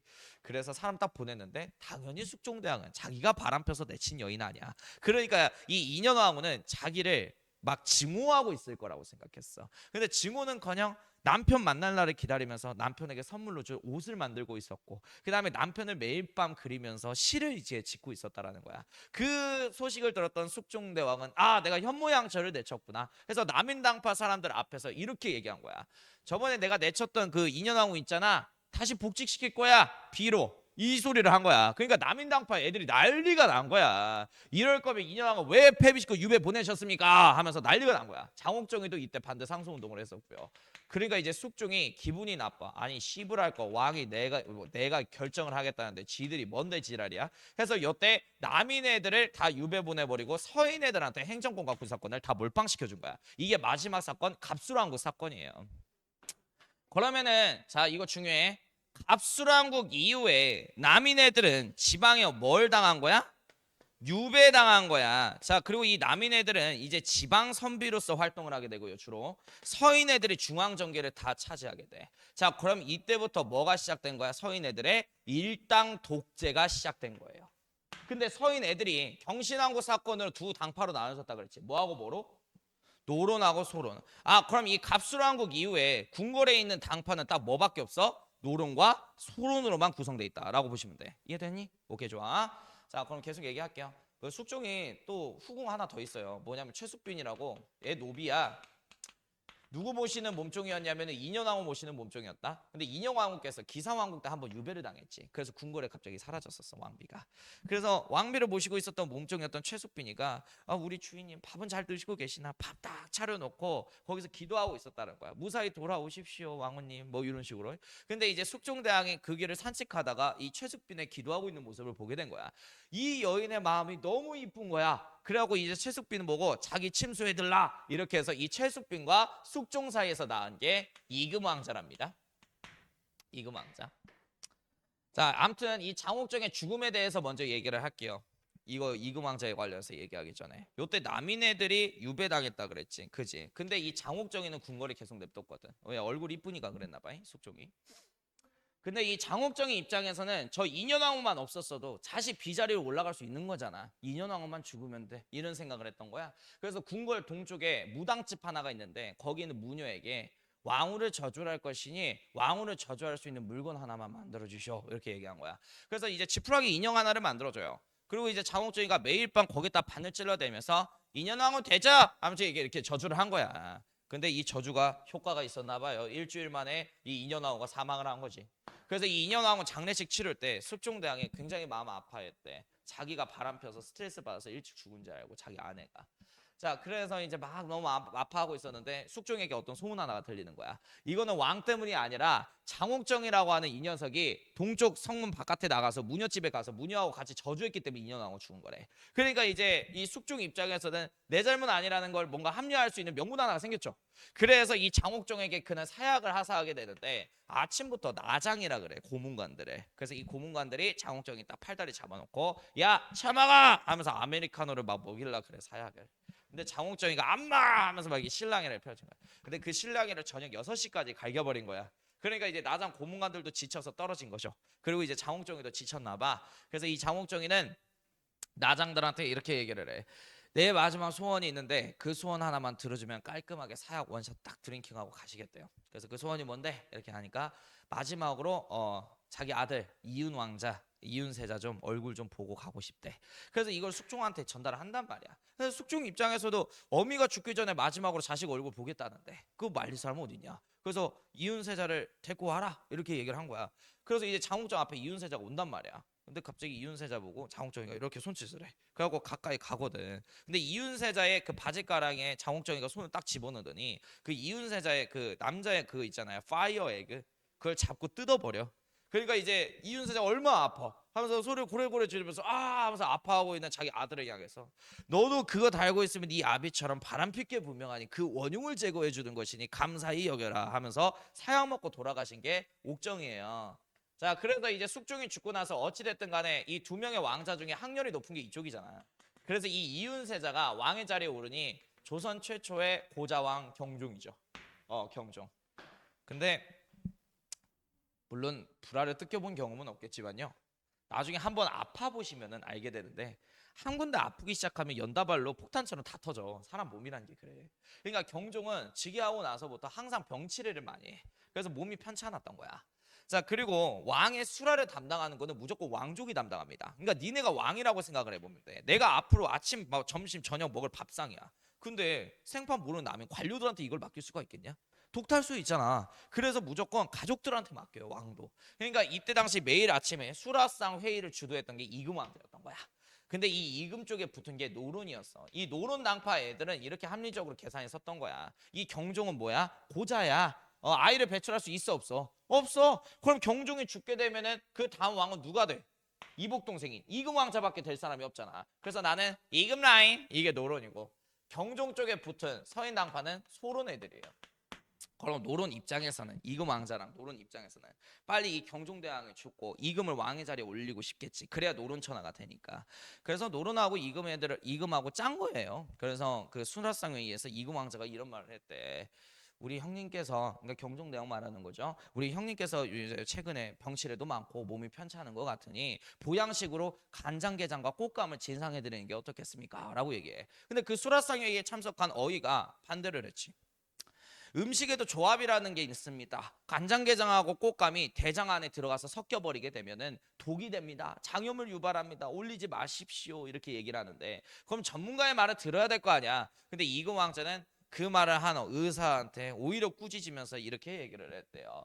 왕족인 내가 이야기하는데 천박한 중인 새끼가 끼어들어 하면서 오히려 그 의사의 의견을 묵살하고 수라상에 간장게장하고 꽃감 진상을 해버린 거야. 자, 그리고 이제 경종에 간장게장하고 꽃감을 먹게 되는데요, 다이어트 필요하시면 그거 2개 같이 먹으시면 돼요. 그러면 이제 설사 주르륵 해갖고 모든 게 다 나가. 자, 그래서 안 그래도 병에 걸렸었던 경종이 몸도 약한데 그것까지 이제 터져버리니까 결국에는 이제 탈수 증세로 인해서 경종은 사망하게 돼. 자, 이렇게 해서 경종이 죽고 나서 이 노론의 지지를 받고 있는 이 이금이 유일한 혈족으로서 왕의 자리에 오르니 그 사람이 영조인 거예요. 이렇게 해서 영조가 즉위해요. 근데 이 영조의 어머니 최숙빈이가요, 신분이 뭐냐면은 노비예요. 그러니까 내가 아까 얘기했잖아. 인현왕후를 모시는 뭐라고? 몸종이라고. 그러니까 조선의 경국대전의 세습 원칙에 따르자면 일천즉천 법칙이라고 해서 부모 중에 한 사람이라도 천민이면 자식은 무조건 천민이야. 자, 그럼 임금 자리에 오른 이 영조의 신분은 뭐야? 법적으로 따지자면 노비인 거예요. 그래서 노비 출신의 왕이죠. 영조. 그래서 이 양반이 좀 그게 많아. 결벽증이 있어. 왜 그러냐?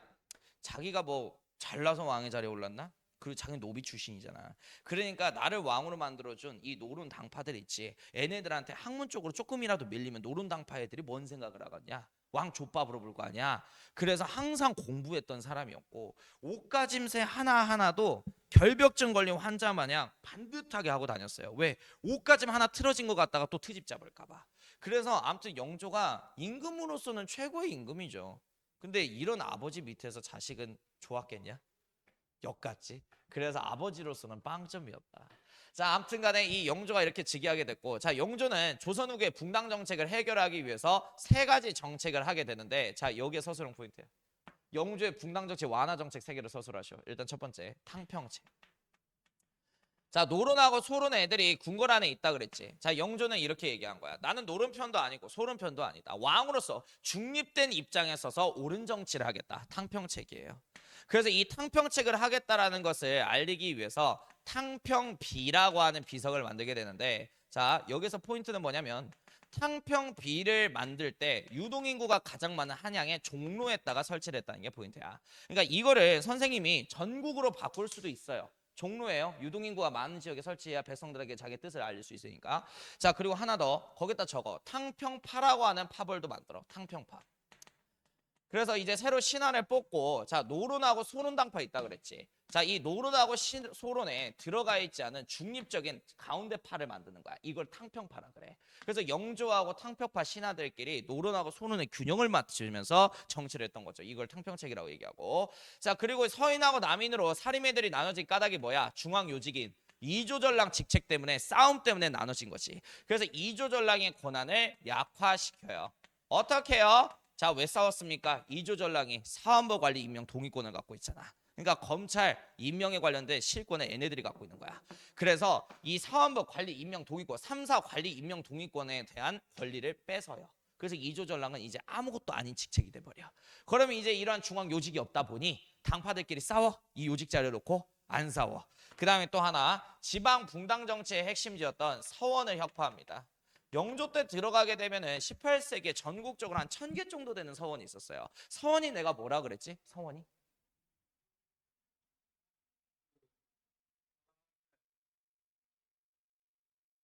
그죠? 교육기구죠. 선현에 대한 제사를 지내는 제사장이면서 지방에 있는 사립중고등학교. 예를 들어 내가 전주 서원 출신이야. 그래서 과거 합격해서 영의정 직책까지 올랐어. 그럼 영의정인 내가 임금님에게 어떤 뜻이 있어서 상소문을 올리고자 할 때 많은 유생들의 서명이 있으면 좋아 안 좋아? 좋죠. 효과가 있겠지 더. 그래서 내가 전주 서원 내려가는 거야. 거기 고등학교라 그랬지? 그럼 내 후배들이 거기서 나처럼 되기 위해서 열심히 공부하고 있을 거 아니야. 그럼 내가 임금님에게 내가 이런 뜻이 있어서 이런 상소를 올리고자 하는데 우리 후배님들이 여기에다가 서명을 좀 해줬으면 한다. 이렇게 해서 상소를 딱 보여줘. 그럼 어떤 발찌가 후배가 딱 손들고 씨발 선배님 그건 아닌 것 같은데 이렇게 할 수 있어? 아니 그러면 이제 밟히는 거야. 그러니까 무조건 이 유생들은 우리 선배님의 정책은 무조건 옳지 하면서 다 서명을 해준다고. 그러니까 이렇게 서명받은 상소를 임금님에게 보여주면서 전라도 사람들은 다 이렇게 생각합니다 라는 식으로 여론을 불풀리는 기구였던 거죠. 그러니까 부정부패가 많지. 그래서 서원을 700개 정도를 부셨어요. 1000개에서. 어땠지?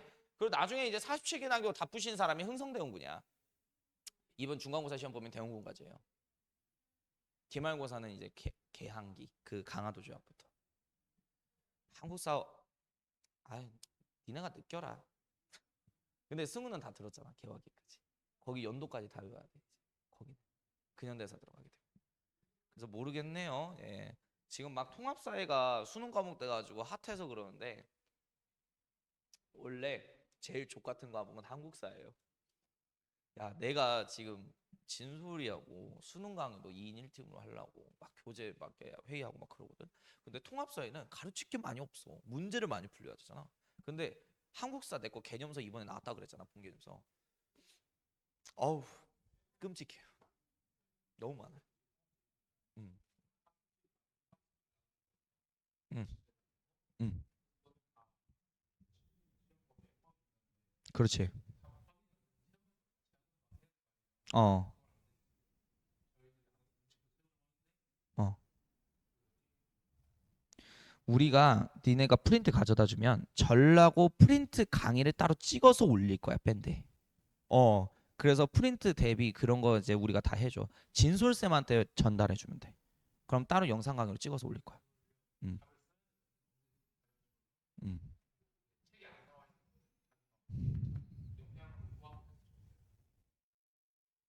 아니 그런 게 씨, 양심 리스네 진짜.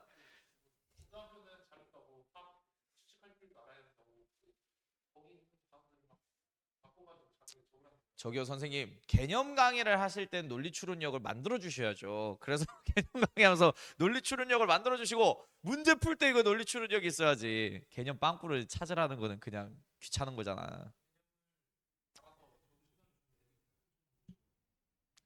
아 그래. 아이고. 그냥 한국사는 교과서 통합 해야 돼. 구석까지.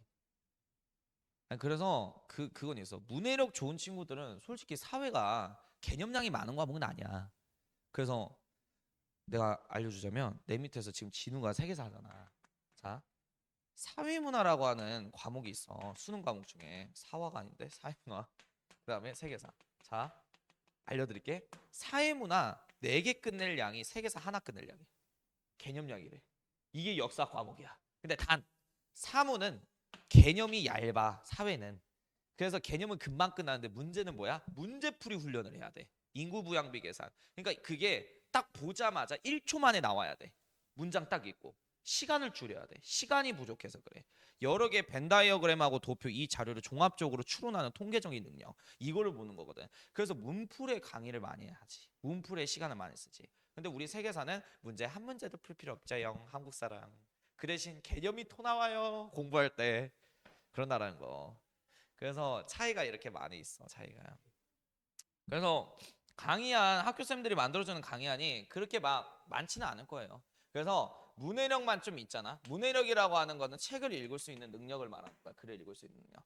이것만 있어도 솔직히 2주 전에 공부 진짜 잘하는 애들은 읽으면 성적이 나와. 사회는. 잘 읽으면. 문제 많이 풀고. 그래서 한 주는 그냥 쭉 회독, 10회독. 그 다음에 한 주는 문풀. 이렇게 돌리면은 성적 나오던데 애들. 근데 내가 지금 이 얘기하는 거는 내가 한국사를 가르쳐서 어필하는 게 아니라 메디컬 준비하는 애들도 한국사 성적은 안 나와요. 이유가 뭐냐면 그냥 읽는다고 되는 게 아니야. 적당히 많아야지 이게 다 머릿속에 다 어떻게 집어넣냐. 그러니까 이런 세세한 것까지 시험 문제 나와. 홍문관을 별칭 뭐라 그러냐면 옥당이라 그래. 그래서 홍문관 간판이 옥당 이렇게 한자로 적혀져 있어. 그러니까 이런 교과서에 있는 지엽적인 거 세세한 것들이 나와요. 한국사는. 그러니까 너무 개념량이 많으니까 지금부터 뭐 하라고? 그래 지금부터 빨리 외워야 돼 잡고. 그럼 지금 내가 삼국시대를 못 외웠어. 그럼 어떻게 하는 게 좋아? 조선시대라도 빨리 해야 돼. 그래서 조선시대하고 지금 나가는 이단원만이라도 빨리 끝내놓으면 시험 기간 때 반절은 내가 외운 거잖아. 그럼 반절을 외우면 되지. 삼국시대하고 고려. 그렇게 해줘야 돼. 나중에 큰일 난다 하고. 제발 이번 시험은 올해는 우리 전라고 친구들이 이 학원에서 밤을 안 샜으면 좋겠어요. 물론 밤새면 치킨 피자 다 싸드립니다. 기특해서요. 야, 니네 형 때는 여기에서 공부하다가 같이 나랑 공부하다가 같이 편의점 가갖고 라면 사갖고 여기서 잔치하고 그리고 이제 교실 들어가서 공부하다가 아침 6시에 전라고 가갖고 시험 봤어. 바로 코앞이니까. 여기에서 잘 준비 다 하고. 아니 근데 이제 다른 과목 학원들이 안 보내주니까 그래서 진우도 12시밖에 안 된다는 거야 밤. 그래서 어머님한테 허락받고 와라 해가지고 그때 특강 해주고 막 그랬죠. 자 그래요. 아무튼 미리 좀 끝내놓으세요. 일찍 자는 게 제일 좋아. 컨디션 안 좋잖아. 자 아무튼간에 이제 서원역파. 그러니까 요게 서술형 그거야. 그래서 영조의 붕당 정치 완화 정책 세계 서술하시오 하면은 1, 2, 3 이렇게 쓰시면 돼요. 알겠지? 이건 서술 많이 나와. 요거 세 개. 탕평책 2주 전랑권은 약화 서원역파. 자, 그다음에 그 경국대전이라고 하는 법전이 인간이 만든 거다 보니까 완벽할 수가 없지. 그래서 그거를 수정 보완해서 속편으로 만든 게 속대전인데 내가 그 야매법 하나 알려줄게. 자, 속무식이 뭐 이렇게 나오지? 책 이름. 그지? 이단원에서 책 진짜 많이 나오거든. 영조밖에 없어. 그냥 속오래의 속대전 다 영조야. 어. 내가 구종 출판사를 20회독을 돌렸어요. 이미 20번을 읽었다는 소리야. 집에서. 자, 없어. 속무식이 들어간 책은 이 영조밖에 없어. 자, 그 다음에 또 하나 더. 청계천 보수공사 사업이 있었어요. 청계천. 그 청계천이 서울에 있는 거는 알죠? 몰라요? 알겠지. 자, 요때요 비가 많이 내려가지고 서울이 저지대 보면은 항상 비 난리가 나잖아. 그래서 요때 청계천이 범람을 해갖고 민가를 이제 덮친 거야. 그래서 이 홍수 사태 끝나고 나서 다시 이 민간인들이 피해를 입는 일을 안 만들어야 될 거 아니야. 그래서 영조의 명령에 따라서 이건 굳이 안 외워도 돼. 준천사라는 관청을 지어서 백성들을 동원해서 청계천 담벼락 높이를 올린 거야. 범람하지 못하게. 그러니까 요런 것까지 교과서에 언급이 되어 있어요. 청계천 보수공사. 그냥 청계천 무시개 하면은 뭐로 연결지는 게 좋아? 영조. 됐죠? 자, 그 다음에 이제 균역법. 이거는 어차피 세금 역사 할 때 자세히 할 거야. 2단원 할 때. 간단하게 얘기할게. 자, 내가 군대 제도에 관련해서 얘기할 때 조선은 직업군인 정군이 있고 그 다음에 예비역 뭐가 있다 그랬어?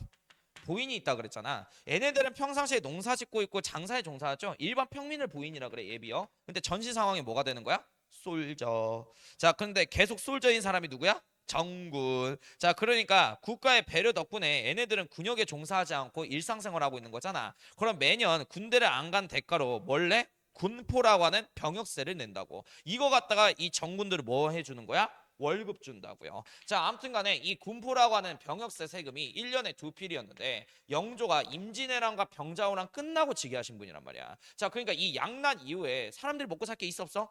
없어. 그대로 또 거두면 돼 안 돼? 안 돼. 그럼 밀란이야. 그래서 반절로 줄여주는 거야. 한 필로. 이거를 균형법 정책이라고 그래요. 좋죠? 백성들 입장에선. 자, 그리고 이제 이모화변 사건이라고 있는데 알죠? 그 영조의 아들 이름이 뭐예요? 사도세자잖아, 이선. 지웅아, 사도 영화 봤어? 어, 자세한 설명 안 할게요. 굳이 이제 여기에 대해서 자세한 설명 필요는 없어가지고. 아니구나. 설명을 해야겠네. 정조 얘기하려면 또 해야지. 그러니까 다시 들어. 너 장남이냐? 장남은 또 이제 사도 보면은 오열하죠. 아버지하고 그 장남의 완벽한 그 관계. 일단 좀 얘기를 해줄게요. 그 영조가 원래 아들이 있어서 효장세자라고. 근데 일찍이 요절을 해버려서 죽어버린 거야. 그래서 이때 영조가 슬픔이 매우 컸대요. 그리고 이제 첩하고 영조하고 짝짝꿍에서 낳은 게 이선이야, 사도세자. 그래서 이 이선이 딱 4살 배기 때 바로 영조는 세자로 책봉을 해요. 자, 근데 이 이선이 진짜 머리가 똑똑했었대. 그래서 유년기 한 6살에서 한 7살쯤에 그 시강원이라 그러거든. 그 세자 교육하는 거야. 거기 시강원에 있는 선비들이 양반 관료들이 세종대왕이 불한 거 아니냐. 세종대왕의 환승 이러면서 막 이런 소리 영조가 자꾸 들었던 거야. 그러니까 영조 입장에서는 노비 출신의 왕이다 보니까 컴플렉스가 심했다 그랬지. 그런데 이 유일한 자기의 자랑이 자기 아들이었던 거야. 그래서 환관이 이제 계속 옆에 있어. 근데 이유가 뭐냐면은 영조가 침소에 들지 않아. 그러면 애 잠 못 자거든. 그래서 저하 침소에 드실 시간입니다 하는데 이제 영조는 잠을 자지 않았대요. 왜? 아들을 위해서 자기가 직접 교재도 만들고 교과서도 만들었던 사람이야. 그래서 아비가 자식을 교육시키는데 어찌 잠이 오나. 그래서 환관부터 먼저 들어가시게 하면서 환관 재우고 자기가 이제 교과서 썼던. 그러니까 잠 1시간씩 자면서 아들을 위해서 최선을 다했던 아버지예요. 어떻게 보면. 그러니까 유년기에는 그래서 마찰이 없었죠. 그 아버지의 정성을 알았던 이선도 열심히 공부를 했으니까. 근데 딱 너네 나이 청소년기가 딱 들게 되면서 이선이 자아 정체성이라는 게 생겨. 그래. 질풍노도나의 폭풍의 시기가 온 거야. 그래서 학문보다는 무에 더 관심이 많아요. 근데 진짜 이 사도세자가 천재인 게 이 어린 나이에 자기가 병법서까지 만들 정도였어. 무술에 대해서 연구해가지고. 그리고 막 그림 그리는 거 좋아하고. 맨날 시강원에 세자가 있어야 되는데 공부하러 안 오는 거야. 그래서 아버지가 그거 보면서 조금 마음이 좀 그랬던 거예요. 자, 어찌 됐든 간에 영조는 그때 당시에 사도세자한테 이렇게 얘기를 한 거야. 너가 장차 왕이 될 사람인데 우리나라는 공자의 나라 주의의 나라 아니냐. 그러면 유학을 공부하고 성리학을 공부해야 되는데 천박한 중인들이나 공부하고 있는 무술을 공부하다니 하면서 맨날 꾸짖었대. 그래서 이때부터 조금 이제 트러블이 있다가 영화 보면은 나올 거야. 대리청정 기간이 있어요. 그러니까 영조가 이 세자가 나중에 왕 될 거 아니야, 자기 대신해서. 왕 노릇 한번 시켜보고 싶은 거야. 그래서 앞에 사도세자가 딱 하고 뒤에 감독으로서 아버지 영조가 이렇게 딱 있는 거죠. 그래서 신하들 앞에서 한번 정치해보라고. 그런데 어떤 이제 아니 사도세자가 그게 좀 마음에 안 들었어. 아버지를 왕으로 만들어준 노론 당파 신하들한테 감사하죠. 근데 조건이, 아버지를 왕으로 만들어준 조건이 중앙군이 5구년에 대한 통수권을 갖는 거야, 노론이. 근데 나라 한성을 지키는 이 5구년에 관련된 통수권을 어떤 당파가 갖고 있으면은 그 당파의 사병 집단으로 전락하는 거 아니겠냐. 그래서 이건 잘못됐다고 생각한 거야. 나라를 지키는 국군이 어떤 당파의 사병 집단이 되면 안 되는 거잖아. 그래서 사도세자는 대도리청정 기간 동안 5구년에 관련된 작전 통수권을 아버지에게 바꾸고자 했었던 거야. 이렇게 주려고. 근데 이제 노른 애들이 이건 선을 넘는 행위라고 생각을 한 거야. 그래서 영조한테 가서 너를 왕으로 만들어준 대가로 우리는 5구년에 대한 통수권을 가진 거 아니냐. 너 아들이 선을 넘고자 하니 어떻게든 해봐라. 이런 식으로 얘기한 거야. 그러니까 영조 입장에선 두려웠어요. 노른 당파들이. 왜? 나를 왕으로 만들어줬기 때문에 나를 폐위시킬 수도 있는 힘을 갖고 있는 애들이야. 그래서 사도세자가 행여나 노른 애들한테 몹쓸질 당할까, 암살 당할까, 어떻게 보면 아비 입장에서 자식을 지키는 행위를 한 거죠. 그래서 당파 사람들 다 보는 앞에서 사도세자를 쪽주기 시작해. 그래서 예를 들어 뭐 이런 거, 어떤 이제 당파 사람이 이렇게 얘기를 해. 그 여진족이 자꾸 함길도 지역, 함경도 지역에 쳐들어오니 평안도 지역에 있는 군영 하나를 함길도 지방으로 옮깁시다라고 얘기를 해. 그러니까 이제 사도세자가 그 얘기를 듣고, 그래, 여진이 함길도 지역에 그렇게 자주 쳐들어오면은 평안도 지역에 있는 군영 하나를 옮겨야지, 옮기거라, 이렇게 얘기를 하니까 뒤에 있는 영조가 혀를 끌끌 차면서 이렇게 얘기하죠.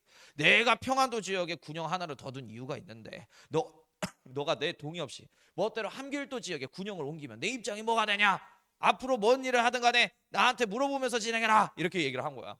그래서 이제 세자는 다음날 어전에서 어떤 소론 당파 사람이 이런 얘기를 해요. 세금을 더 올릴까요 말까요? 이런 얘기를 하니까 일단은 물어보면라며. 그래서 뒤에 있는 아버지한테 어떻게 할까요 아버지, 이렇게 물어보니까 영조가 또 혀를 차면서 이렇게 얘기를 한 거야. 그 하나도 네가 제대로 처리를 못하는데 무슨 백성을 다스리겠다고 하면서 계속 쭉 준 거야. 그러니까 이제 세자 입장에서 미쳐버리는 거지.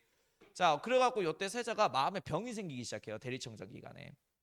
그래서 또 이상한 종교에 빠져서 뭐 궁궐 뒷산에서 아버지 직접 자기가 죽여갖고 여기다 파묻겠다고 관까지 만들 정도였으니까.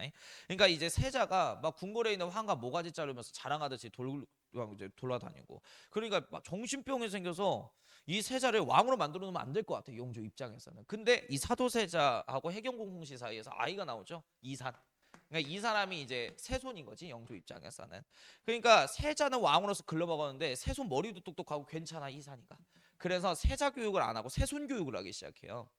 그래서 사도세자가 어느 날 아버지를 직접 살해하기 위해서 칼을 들고 침소에 오게 되는데, 그때 영화 보면 뭐 그런 연출이 나오죠. 그 아버지인 영조와 그다음에 자기 아들인 세손 그 이산의 교육하는 장면을 사도세자가 침소 곁에서 칼 들고 듣는단 말이야. 그때 영조는 이렇게 얘기하죠. 그 손자한테, 너는 학문이 먼저인 것 같으냐 아니면 사람이 먼저인 것 같으냐라는 질문을 던져. 영조가 원하는 대답은 그거지. 짐승 같은 사람이 학문을 갈고 닦으니 인간 노릇을 할 수 있다. 그래서 학문이 먼저다. 그러니까 항상 공부해야 된다. 이걸 전하다라고 싶었는데 세손인 이사는 이렇게 얘기를 하죠. 어찌 인간이 먼저 태어나고 학문이 들어오는 것이지 어찌 학문이 먼저 들어오고 인간이 들어오는 거겠습니까? 공자님께서도 항상 공부를 할 때 그 학문의 본질에 집중하시고 말단에 치우치지 말라고 하셨습니다. 본질은 인간입니다 라고 얘기를 한 거야. 그러니까 이제 아들 사도세자 입장에서는 평생 아버지한테 하고 싶은 말을 자기 아들이 전달을 해준 거죠. 그래서 눈물 흘리면서 칼 딱 떨구고 세자궁으로 돌아가는데 그 사이에 궁궐 안에서 소문이 막 돌아버린 거야. 세자가 칼 들고 아빠 죽이려고 궁궐까지 들어왔다.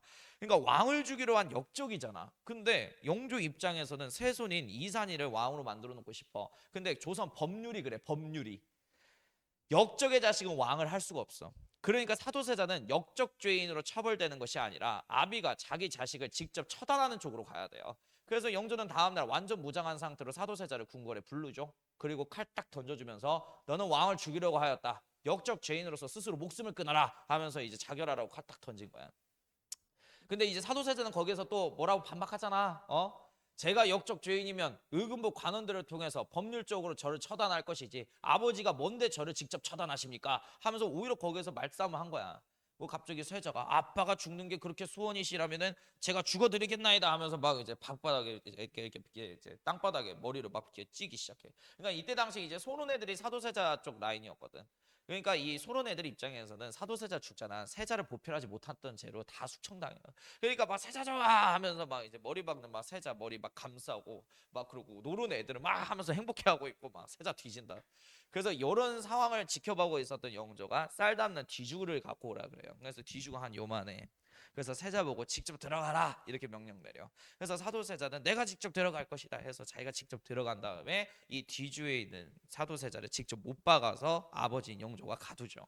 그래서 일주일 동안 그때가 한여름이었는데 떼한볕에 말려 죽이는데 3일차까지 사도세자는 잘 버텼는데 이제 3일차 되게 되니까 목이 너무 마른 거야. 떼양볕이잖아. 그래서 계속 뒤죽국는 소리가 궁궐 안에서 계속 들렸대요. 사도세자의 비명소리라.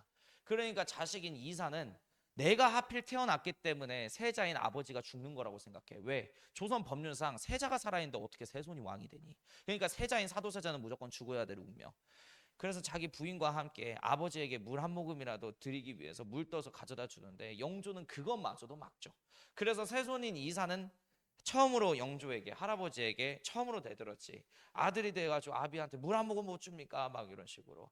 근데 이제 끝내 물 전달을 못하고 그렇게 해서 이제 7일차 밤 넘어가는 그 시점에 사도세자는 뒤조 안에서 죽게 되는데 그 사도라는 영화 보면 맨 마지막 장면이 전 굉장히 인상 깊게 남아요. 그 6일차에서 7일차 넘어가는 밤에 사도세자가 뒤주에서 결국 죽게 되는데 그때 새벽에 신하들 다 침소에 들었을 거 아니야. 왕인 영조 혼자 사도세자 갇혀있는 뒤주 앞으로 딱 나가. 그리고 뒤주 벽 하나를 뒀고 그 얇은 벽 하나를 놓고 마지막으로 자기 자식과 진실된 대화를 하죠. 그래서 영조는 거기 대사 보면 이렇게 나와 있어. 너가 나중에 왕이 될 세자 아니냐. 그래서 왕으로서 부덕한 왕으로 안 만들고 싶었다. 좋은 왕으로 만들고 싶었다. 그래서 공부하라고 하는 것인데 그게 무엇이 어렵다고. 아비와 자식 사이를 너는 이렇게 만드느냐. 이렇게 얘기를 해. 근데 죽어가는 사도세자가 진심 어린 마지막 말을 아버지에게 전달을 해주죠. 저는 권력이고 왕이고 전부 다 필요 없습니다. 제가 평생 원했던 건 따뜻한 아버지의 말 한마디였습니다 하면서 불쌍히 뒤져서 죽었어요. 그래서 이 일이 있고 나서 원래 서인으로 강등시켰는데 세자존호를 복구시켜주고 그 다음에 이제 사도라고 하는 그런 존호를 주죠. 아무튼 그 이제 사도세자가 이렇게 해서 뒤주에서 죽게 된 이 사건을 임모화변 사건이라고 얘기를 해. 그리고 이 사도세자의 아들 이산이가 그 다음은 이제 후계자가 이제 되게 되는데 그 영조가 나이 들어서 이제 죽기 전에 이산이를 불러 세손을. 그래서 이산이한테 이렇게 얘기를 해. 영조의 마지막 유언이 이거였어. 너는 사도세자의 아들이 아니라 효장세자의 아들이다라고 얘기를 해. 자, 조선 법률상 역적의 자식은 왕의 자리에 즉위를 할 수가 없기 때문에 효장세자 일찍 죽은 아들이 있다 그랬지 영조한테. 그 사람 밑으로 호적을 입적시킨 거야. 그러니까 이 말인 즉슨 너의 아버지 죽음에 관련된 노른당파 사람들한테 복수할 생각하지 말라는 거야. 이게 할아버지인 영조가 손주를 지키는 마지막 방식이었던 거예요. 그래서 그 뜻을 알았던 이사는 약속을 해요. 마지막으로 할아버지한테. 예, 저는 효장세자의 아들입니다. 이렇게. 자, 어찌됐든 간에 영조가 죽고 나서 그 다음 왕에 즉위한 게 이렇게 해서 이산, 정조가 즉위하게 됐다라는 거야. 근데 이 정조는 즉위식 날 뭐라고 얘기하면서 즉위를 하냐면 나는 사도세자의 아들이다 라는 말을 하면서 즉위를 해요. 이 말은 즉슨 아버지의 죽음에 관련된 노론당파들하고 한바탕 싸우겠다라는 거야. 자, 근데 이 노론애들이 할아버지를 왕으로 만들어준 대가로 뭘 장악하고 있다고? 5구년 통수권을 갖고 있다고. 자, 그러니 중앙국 5구년은 왕의 통제에 따르지 않아요. 그러니 정조 입장에서는 나의 통제를 따르는 나만의 친위 호위 군부대가 있어야 된다고 생각을 한 거야. 그래서 이게 정조가 진짜 대단하신 거예요. 문무에 능통하신 임금이에요. 보통 조선의 임금은 유학의 나라인지라 문만 능통하거든. 세종대왕도 무술은 능통하지 않았지 보면은 맨날 학문만 갈고 닦고. 근데 올라운드 플레이였을 뿐.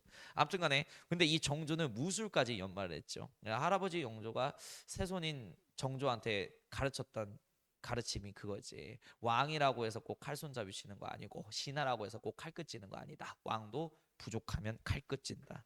그래서 무술 훈련까지 열심히 했어. 그래서 자기가 병법서 무예도 보통지라고 하는 이 병법서를 만드는데 우리 사도세자가 죽기 전에 병법서 하나 만들었다 그랬죠. 그 아버지가 만든 그 병법서를 조금 개량해서 만든 거야. 그래서 이 무예도 보통지라는 병법서를 만들어서 자기가 직접 군인 하나하나를 직접 뽑기 시작해. 그리고 그 병법서를 기점으로 자기가 활쏘기나 말타기 이런 무술 훈련을 직접 강론하기 시작해요. 자, 이렇게 해서 만들어진 정조의 친위 호위 부대가 장용영이야. 노론이 갖고 있는 오군영을 대적할 수 있는 친위 호위부대였죠. 그래서 이 장영영 군부대는 어떻게 보면은 임금님이 나를 직접 군인으로 선발했고 나에게 강론을 해주셨잖아. 그래서 무술 스승님인 거야, 정조가. 그래서 정조에게 무조건 충성하는 군인 집단이 만들어지게 된 거죠. 제가 군도라는 영화를 되게 좋아해요. 거기에 강동원 나오는데 아나? 그 군도? 밀란의 시대 영화? 거기에서 강동원이 조윤으로 나와. 조윤 배역. 근데 이 조윤이 나쁜 짓거리 많이 해가지고 밀란이 터진 거야.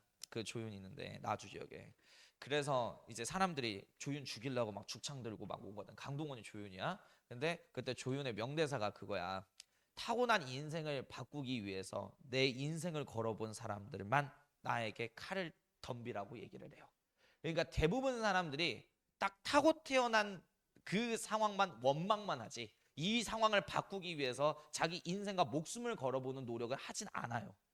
그때 이제 주인과 하정우가 나와가지고 막 이렇게 싸우거든. 그러니까 이제 정조가 딱 그거야. 지금 현재 보면은 타고 태어난 삶 자체가 너무 힘든 삶이잖아. 아버지도 노론 당파한테 죽었고 자기도 그럴 수 있잖아. 그런데 목숨을 건 거예요. 인생을 걸었기 때문에 노론 당파 다 눌러버리고 제대로 된 왕노릇을 할 수 있었던 거야, 정조 때. 아무튼 간에 이 장용영이라는 군부대는 그런 개념으로서 만들어진 거고, 그 다음에 이제 규장각이라고 하는 왕실 도서관이 만들어진다. 자, 문제는 노론 당파 애들이 왕 비서기관은 승정원이라 그러지. 이 승정원까지 장악을 해버린 거야. 자, 그럼 어떤 상황이 벌어져? 그러니까 밑에 있는 관원들이 상소를 보내도 승정원이 노론 애들로 차 있기 때문에 중간에 그 상소를 어떻게 할 수가 있어? 누락시키거나 빼돌릴 수가 있지. 그러니까 다른 왕의 비서실이 있어야 된다고 생각한 거야. 그래서 이 규장각은 정조가 공부하는 왕실 도서관 겸 새로운 정조만의 비서실 역할을 하는 거예요. 그러니까 여기에서 이제 왕명출납한다는 거죠, 규장각. 자, 아무튼 간에 이 규장각에서 뭘 시행하게 되냐? 초계 문신제라고 하는 제도를 시행하게 돼.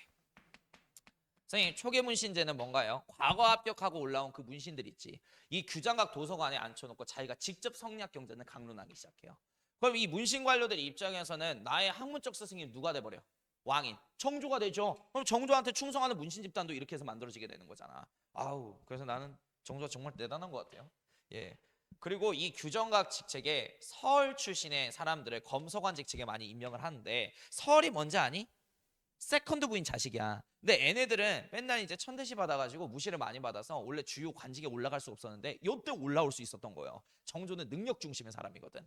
자, 그래서 박제가, 그 다음에 유득공, 그 다음에 이덕무라고 하는 요런 사람들이 규장과 검서관 직책에 요때 주로 등용이 된 거야. 자, 됐습니다. 자, 그리고 이제 또 하나 더 얘기를 하자면은 초계문시제까지 얘기를 했네요. 자, 법전 하나가 만들어져요. 대전 통편. 이거는 할아버지가 만든 속대전 있죠. 이거를 수정 보완한 게 대전 통편이야. 자, 그리고 이제 정조 때 신해 통공 정책이라는 게 펼쳐지게 돼. 신해년은 무슨 년이냐면 1791년이에요. 그때 상고금에 관련된 규제가 완화돼. 복잡한 개념이니까 잘 들어.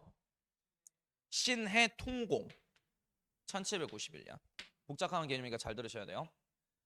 그 한성에서 가장 유동인구가 많은 곳이 어디다? 종로. 자, 종로에서 국가에 세금 갖다 바치면서 합법적으로 장사하는 상인들을 뭐라고 통칭하냐면 시전 상인이라 그래. 그러면 얘네가 합법 상인이면은 불법 상인 있어 없어? 있겠지. 걔네들 난전 상인이야. 그러니까 좀 쉽게 얘기를 해주자면 여기가 종로라고 치자. 여기 송선동이. 그러니까 뭐 예를 들어서 이제 나처럼 이렇게 점포 내놓고 국세청에 세금 내면서 장사하면 시전상이죠. 전 시전상인이에요. 근데 저기 삼촌네마트 근처 가보면 할머니들이 바구니에다가 고사리 팔고 있어요. 시금치. 자, 이 할머니들 국세청에 세금 낼까요? 안 내요. 그럼 불법 상인이죠. 그분들이 난전 상인인 거야. 근데 시전 상인 입장에서는 fucking. 그러니까 왜 그러면 삼촌네마트는 딱 점포 내놓고 세금 내면서 시금치 팔고 있잖아. 근데 저기 할머니는 세금도 안 내. 그러니까 시금치를 더 싸게 팔 수 있죠. 그러니까 옆에 있는 불법 상인들은 세금도 안 내면서 종로 상가에 들어와가지고 장사를 하고 있는 거야. 그래서 조선 후기 그 숙종 때 있잖아. 요때 이제 시전 상인들이 상소를 올린 거야. 이 새끼들 세금도 안 갖다 바치면서 왜 종로에서 장사하는 겁니까? 얘네들 종로에서 장사 못하게끔 국가가 조치를 취해 주십시오. 그래서 숙종이 딱 듣고 보니까 일리가 있어. 그래서 요때 무슨 권한을 제정하냐면 금난정권이라고 하는 권한을 제정해. 자, 이 금난정권은 뭐냐? 자, 앞으로 세금 안 갖다 바치는 불법 상인들은 앞으로 이 한성 출입을 금한다. 이게 금난정권이야. 자, 그러면은 숙종대왕 이후에 한성 안으로 난전상인들이 들어와서 상행이 할 수 있어 없어? 불가능해. 그래서 이 불법 난전상인들은 동서남북 문 쪽에서 장사를 한다는 특징을 갖고 있어요. 생각해. 자, 숙종대왕 이후에 그럼 이 종로 메인 스트리트에서 독점 판매를 하는 상인 어떤 상인?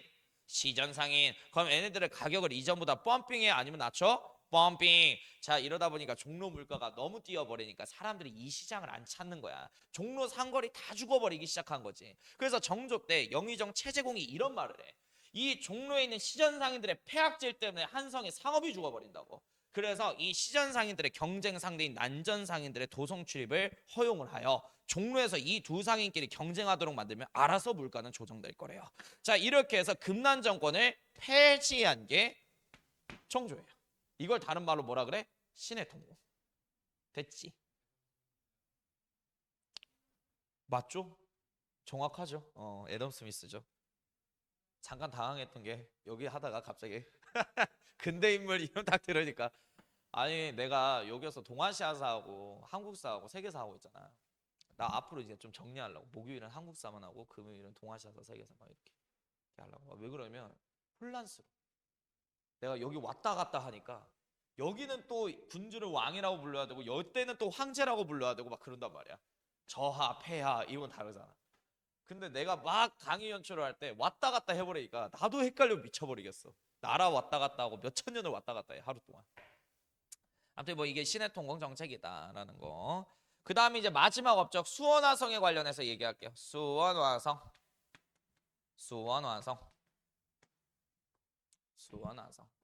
자, 일단 이 수원화성은 정조의 아버지에 대한 사도세자에 대한 효신과 정조의 이상향을 담은 도시죠. 알죠? 수원화성을 만들 때 도움이 많이 됐던 어떻게 보면은 조선 후기 정조보다 머리가 더 똑똑한 올라운드 플레이어 학자가 있어요. 그 사람이 정약용이에요. 그렇지. 그래서 이 정약용이 기기도설이라고 해서 청나라에서 들어온 서양의 도르래 원리가 적혀져 있는 책을 참고해서 만든 게 무엇? 거중기. 그래서 이 거중기 갖다가 수원화성이 축조됐기 때문에 자, 잘 들어. 집중해서. 자, 거중기는 서양의 도르래 원리에 입각해서 만들어진 도르래 도구라 그랬지. 그럼 이 수원화성은 서양의 건축 양식과 동양의 건축 양식이 합쳐진 거 맞아? 맞지? 자, 그리고 이 수원화성은 세계 유네스코 문화유산에 등재가 됐었어요. 알겠지? 자, 그리고 이제 수원화성을 어떻게 축조했는지 그 방식이 적혀져 있는 책이 있어. 자, 옆에다가 적어. 화성 성역의궤야. 화성 성역의궤. 자, 이 책 이름이 시험 문제 많이 나와요, 보면은. 자, 화성 성역의궤. 뭘? 직접? 서울 맞아, 니네들이 박물관 갔잖아. 그러니까 아는 만큼 보이는 거야. 가면 아는 만큼 머리에 담는 거고. 화성 성형극에 지웅이는 거기 가서 뭐가 보였니? 어디 갔지? 국립중앙박물관 간 거지. 어. 국립중앙박물관 홀 딱 들어가면 탑 하나 있잖아. 그 탑이 뭔지 알아? 어. 어.